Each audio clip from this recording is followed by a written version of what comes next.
19h, Jean-Marie Bordry. Les vraies voix sur Sud Radio. Françoise Degois, Philippe Bilger et Philippe David sont avec moi sur Sud Radio à fond.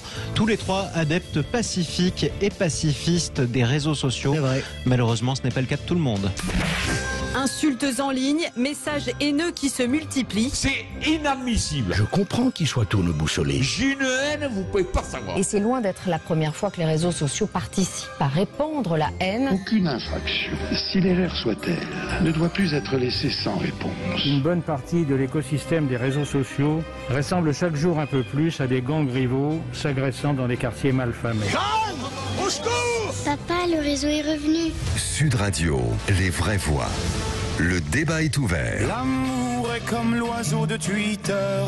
On est bleu de lui seulement pour 48 heures. Seulement pour 48 heures, disait Stromae. Jamel Abdelak, qu'on remercie quand même à la réalisation des vraies voix sur Sud Radio.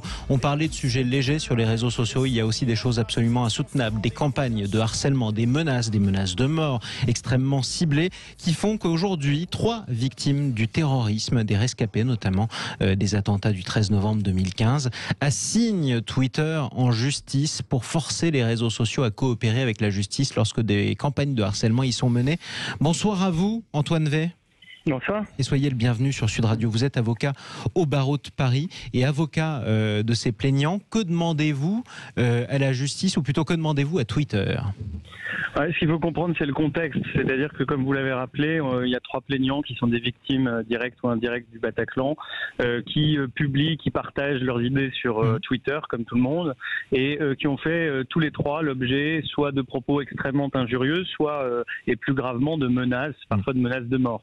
Ils ont donc saisi le parquet de Paris pour obtenir des éléments sur la nature des gens qui proféraient ces menaces, et le parquet de Paris a décidé de classer ensuite leur plainte au motif que Twitter ne répondait pas à la réquisition qui leur était faite et que du coup il était impossible d'identifier les auteurs des propos. Donc nous estimons d'une part qu'il est totalement inadmissible qu'un réseau qui opère en France puisse ne pas répondre dans des affaires aussi graves à la justice française, et deuxièmement que ne faisant pas son travail qui est normalement de modérer les propos sur le réseau social, Twitter se rend complice, c'est-à-dire qu'il offre un véhicule, un moyen, il assiste les personnes qui commettent des délits et des menaces de mort dans la propagation de ces délits. Donc nous avons saisi effectivement la justice française pour lui poser ce problème et au nom de ces 3 victimes. Mais comme vous l'avez dit, derrière ces 3 victimes, c'est vrai qu'il y en a beaucoup d'autres qui, de manière générale, sont harcelés avec des conséquences très graves. Et donc, indépendamment du débat juridique que nous posons, il y a effectivement un débat plus large. La responsabilité des réseaux sociaux et leur coopération avec la justice. Philippe Bilger, vous êtes avec nous. Est-ce normal que Twitter puisse refuser de répondre ? Non, mais je comprends très bien le souci que vient d'exprimer Antoine Vey avec les 3 plaignants. Mais comment dire ? À la fois, les réseaux sociaux et Twitter en particulier constituent une formidable avancée pour la liberté d'expression. Et jusqu'à maintenant, j'avais tendance peut-être à considérer que les séquences troubles ou injurieuses dans lesquelles j'étais impliqué n'appelaient de ma part que des réactions, et qu'au fond, je n'aurais pour rien au monde souhaité la judiciarisation de tout cela. Mais évidemment, je réfléchis à ce qui vient d'être dit, et ce que je crains, c'est que si on s'engage, et peut-être légitimement, dans la judiciarisation de tout ce qu'il y a de scandaleux sur Twitter, eh bien, il y aura un tel Himalaya de plaintes et de récriminations, une telle... je dirais, un tel travail de Twitter pour répondre à toutes les demandes que, au fond, on perdra ce qu'il y a encore d'unique dans Twitter. Tout ça est, je le dis de manière très incertaine, et je suis tout à fait... Voilà, d'une certaine manière, mais je n'ai pas un parti totalement pris là-dessus. Antoine V. Oui, non, mais je pense qu'il y a 2 questions qui sont mises au centre de cette réflexion. La première, c'est l'anonymat. En pratique, ce qui pose problème dans notre dossier, mais je veux dire de manière générale, c'est qu'on n'arrive pas à identifier l'auteur du propos injurieux ou du propos menaçant. Il est vrai qu'on peut se couvrir derrière un anonymat quand il s'agit d'échanger, de créer, de faire des choses qui sont dans la légalité. Dès lors qu'en fait on commet délibérément un acte qui est pénalement répréhensible, et donc il ne s'agit pas évidemment d'attaquer la liberté d'expression ou de demander à Twitter de livrer les identités de tout le monde. On dit juste que il y a quand même quelque chose qui doit ne pas être franchi, c'est la légalité. Et la légalité, quand il s'agit d'injurier, d'harceler, de menacer, on ne comprend pas en réalité à quel titre et pourquoi il devrait y avoir une forme de bouclier de protection contre quelque chose qui est réprimé par la loi. Il y a peut-être effectivement une difficulté à arbitrer entre ce qui pourrait être de l'ordre de la liberté d'expression ab initio et puis ce qui serait très clairement menaçant. Moi, je défends quelqu'un qui a été traité de collabo et on sait ce qu'on fait avec les collabos, c'est qu'on lui met 3 balles dans la tête.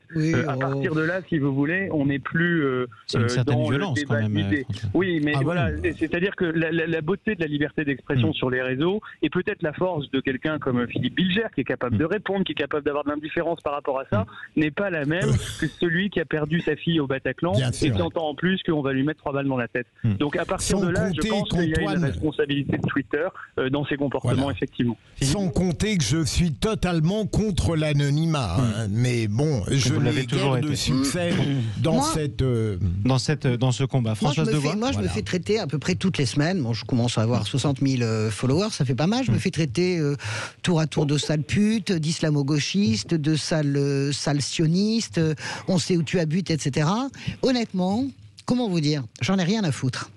Je vous dis ça parce que je trouve que c'est un terrain dangereux sur lequel on s'engage. Lever l'anonymat, certainement qu'il faut pouvoir pousser Maître Veil, vous savez très bien qu'il y a une grande différence entre la définition de la liberté d'expression anglo-saxonne et la définition de la liberté d'expression française et européenne. C'est pas tout à fait la même. Ça, c'est le premier point. Qu'on lève l'anonymat sur les menaces de mort. Et je note, vous voyez, que Twitter régule de plus en plus. Vous avez de plus en plus de comptes qui sont suspendus temporairement parce que il y a des choses, notamment, moi j'ai un de mes meilleurs amis, son compte a été suspendu pour une phrase en trop. C'est les algorithmes qui travaillent. Donc, je ne suis pas pour les généralités. Je pense que dans le cas que vous évoquez, dans le cas de menaces de mort, je pense à ce que les tombereaux qu'a reçu Zineb, par exemple, El Razoui, ou la petite Mila, ou même dans l'autre registre, Tahabouaf s'en prend plein la patate. Il faut voir ce qu'il ramasse de l'extrême droite. Il faut voir ce que Nicolas Cadenne a ramassé avec le Printemps républicain également, le patron de l'Observatoire. C'est dans les deux sens. On est dans un débat abrasif et binaire, c'est insupportable. Sur les cas graves, probablement qu'il faut pousser. Les menaces de mort, les menaces de mort, mais non, mais ce que dit Maître V, c'est-à-dire tout ce qui rentre dans le cadre de la loi, antisémitisme, racisme, etc. Mais l'assignation d'Antoine V, elle part du principe justement que Twitter ne répondait pas. Alors on parle de Twitter parce que c'est tombé sur Twitter. Mais non, mais moi je crois quand même que, attention, de ne pas généraliser. Moi je suis très emmerdée pour ça parce que je suis comme Philippe, je pense que les réseaux sociaux représentent une extraordinaire avancée. On fait des révolutions avec les réseaux sociaux. Aujourd'hui, Navalny, il est encore aussi pas foutu au fond d'un trou en Sibérie, mais encore visible parce que sur les réseaux sociaux, il met un document formidable qui s'appelle le Palais de Poutine, vu par 90 millions de gens. Donc, tout le monde est d'accord sur la puissance des réseaux sociaux, mais est-ce une réponse pour protéger l'identité de quelqu'un qui se cache derrière un pseudo anonyme? Si la loi est transgressée, la loi française, Twitter doit répondre et doit donner effectivement l'identité. C'est le sens de cette assignation. Là, ça va très bien. Mais attention sur quel chemin on s'engage. Pardon. Je me réjouis qu'on soit finalement tous les trois d'accord. La première, c'est qu'on est contre les généralités. En l'occurrence, moi, je ne pose pas un débat de généralité. Je pose un débat qui est posé au nom de 3 plaignants qui dénoncent une situation bien spécifique, avec aussi leur histoire bien spécifique. C'est pas 3 plaignants au hasard. tard. C'est quand même des gens qui ont vécu des choses lourdes et qui conservent un droit à s'exprimer. Et pourquoi sont-ils l'objet de menaces de mort? Tout simplement parce qu'ils expriment leurs idées. Donc on n'est pas dans la généralité, on est dans le cas spécifique. Et la deuxième chose, c'est que je crois comprendre que tout le monde accepte que dans le grand débat et dans la liberté d'expression, il doit quand même y avoir, comme pour toute liberté, une forme d'encadrement et de responsabilité. Aujourd'hui, nous dénonçons que Twitter ne fait pas son travail puisque ses messages prospèrent, qu'il ne fait pas la modération qui est attendue de lui et donc il ne doit pas pouvoir bénéficier du statut d'hébergeur qui normalement le protège de responsabilité pénale. Aujourd'hui, on dit, et le raisonnement est assez simple, qu'à partir du moment où on ne modère pas, on devient donc un facilitateur de délit et à ce titre-là, on doit en assumer les conséquences. Mais pardon, Maître V, c'est pas tenable dans la mesure où Twitter ne peut pas. Twitter est complètement dépassé, c'est pas dépassé d'ailleurs, ils sont pas du tout dépassés par leur succès. Vous ne pouvez absolument pas modérer les milliards ou au moins les centaines de millions. Mais non, un vrai problème. Vous savez, mais non, c'est pas un problème. Ah non, mais là, moi, je suis pas d'accord. C'est que là, science sans conscience n'est que ruine de l'âme. Oui, sauf que c'est là qu'on va arriver tous les deux.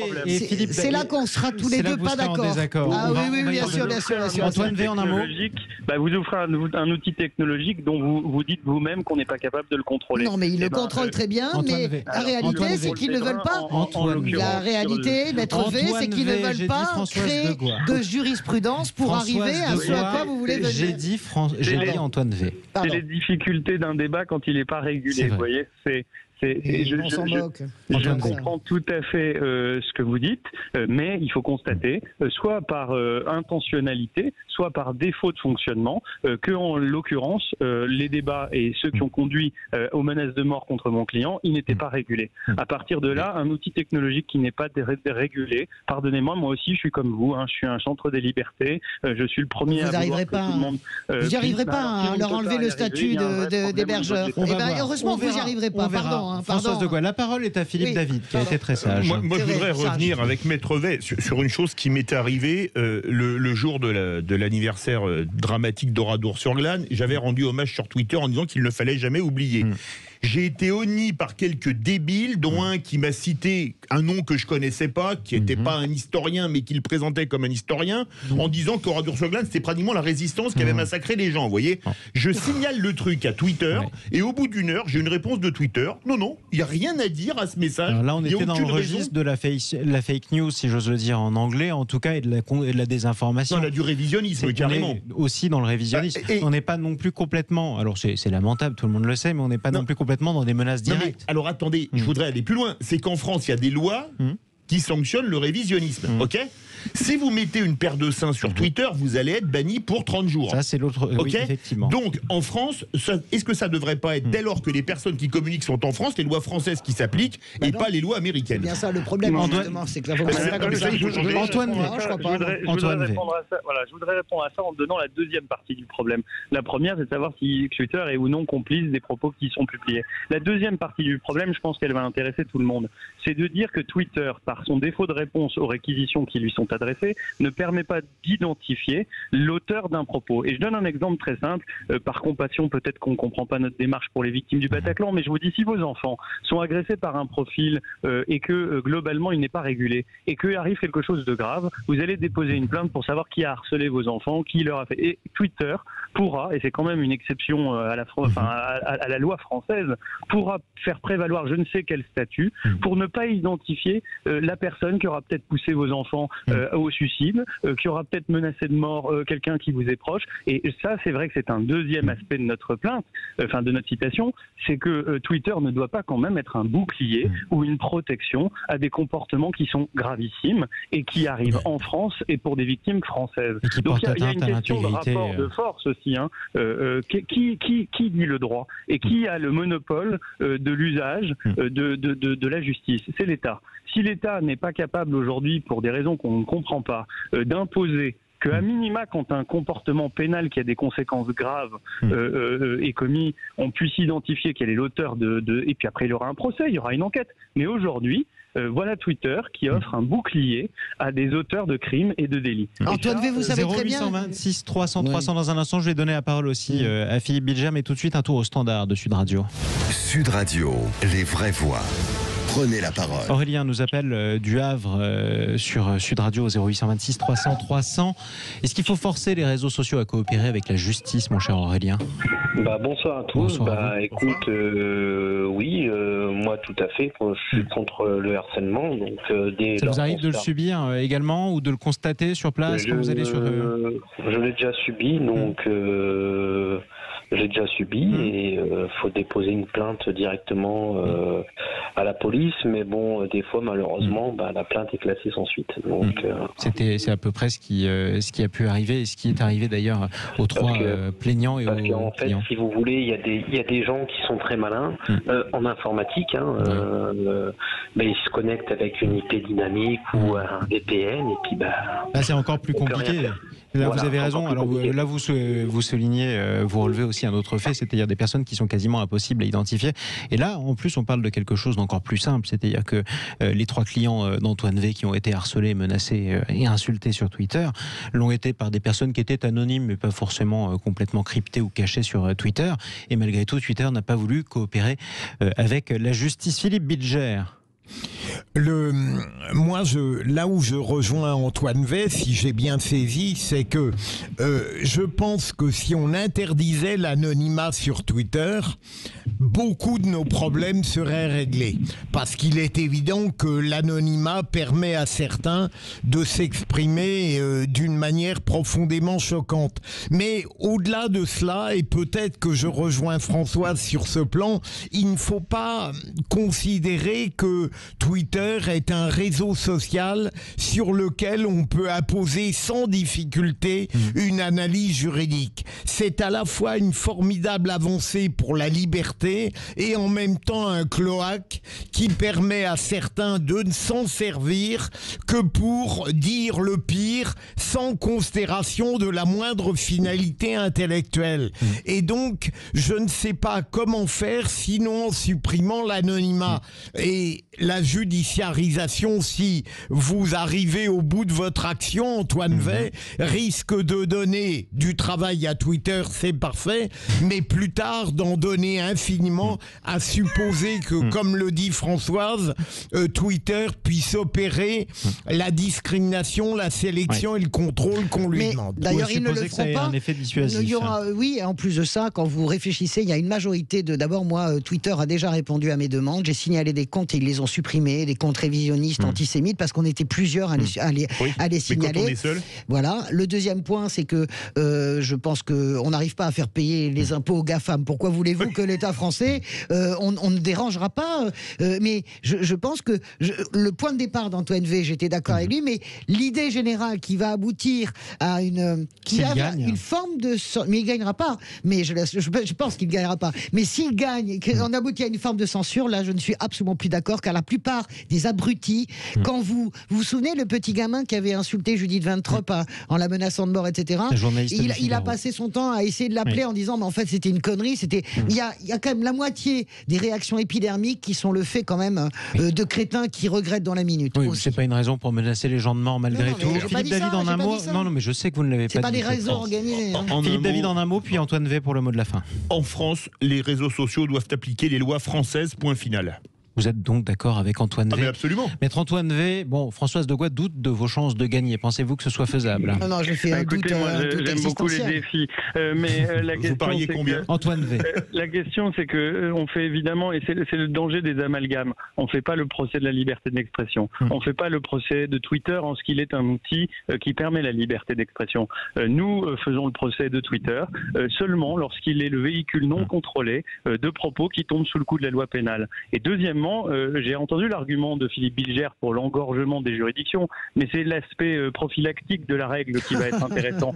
Ça veut dire que toute personne qui sait qu'on peut l'identifier même derrière l'anonymat lorsqu'il commet une infraction pénale sera peut-être un petit peu moins enclin à commettre ces faits-là. Et aujourd'hui, ce que nous dénonçons aussi derrière cette action, c'est l'impunité totale. Et que vous disiez en France que parce qu'on n'arrive pas à leur faire payer des impôts, on va pas réussir à leur imposer la loi pénale, excusez-moi, mais les bras m'en tombent. C'était une blague, vraiment. C'était une petite saillie pour vous piquer, mon cher maître. Je pense que l'État français est quand même encore en mesure, d'une part, d'identifier les auteurs de délits quand ils sont commis sur son territoire, et c'est le cas des personnes qui ont insulté, injurié ou menacé les 3 personnes que nous représentons, et d'autre part, j'espère tout de même d'avoir un débat constructif, parce que la liberté d'expression et l'importance qu'elle revêt doit quand même pas être la justification à n'importe quoi, ce qui est le cas aujourd'hui. Merci à vous, Antoine Wey, d'être intervenu dans le grand débat des vraies voix sur Sud Radio. Je le rappelle, avocat au barreau de Paris. Nous vous posions cette question sur le Twitter de Sud Radio, sur Twitter, là aussi.